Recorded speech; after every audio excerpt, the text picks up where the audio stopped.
బాధపడుతుంటారు. అంటే అంగవైకల్యంతో రకరకాల వైకల్యంతో బాధపడుతున్నారు. వైకల్యం శరీరానికి తప్ప సాధించాలి అనే సంకల్పానికి కాదు అని నిరూపించాడు ఓ అద్భుత వ్యక్తి. 2 కాళ్ళు లేకపోయినా ఆత్మవిశ్వాసానికి మాత్రం ఎలాంటి అవరోధం లేదని తన జీవితంతోనే చాటి చెబుతున్నాడు ఈ ఆదర్శ దివ్యాంగుడు.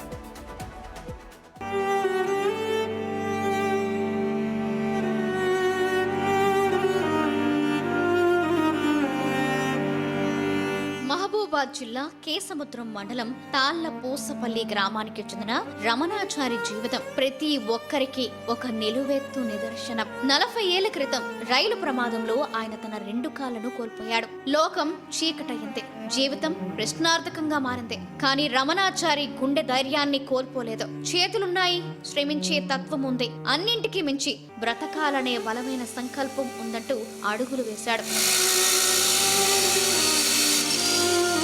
అంగవైకల్యాన్ని శాపంగా భావించకుండా చేతి వృత్తినే నమ్ముకున్నారు రమణాచారి. కార్పెంట్రీ, వెల్డింగ్ పనుల్లో నైపుణ్యం సంపాదించి రాత్రింబవళ్లు కష్టపడుతూ తన కుటుంబాన్ని గౌరవప్రదంగా పోషిస్తున్నాడు. తండ్రి పడుతున్న కష్టాన్ని చూస్తూ ఆయన ఆశయాలకు తగ్గట్లుగా కుమారుడు రిత్విక్ ప్రస్తుతం ప్రైవేటు కళాశాలలో బైపీసీ చదువుతున్నాడు. కాళ్ళు లేకపోయినా కొడుకు భవిష్యత్తుకు మాత్రం ఏ లోటు రానివ్వడం లేదు ఈ గొప్ప తండ్రి.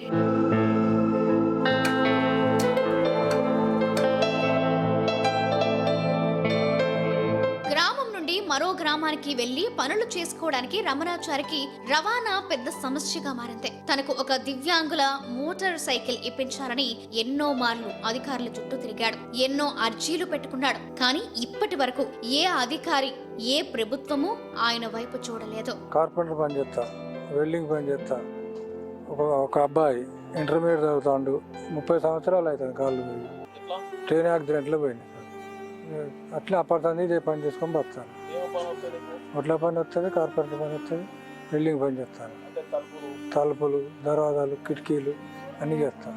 చిన్న సమస్యలకే కుంగిపోయే నేటి యువతకు రమణాచారి ఒక సజీవ సాక్ష్యం. ఆత్మస్థైర్యానికి చిరునామాగా నిలుస్తున్న రమణాచారి లాంటి వ్యక్తులకు సమాజం, ప్రభుత్వం అండగా నిలవాలి.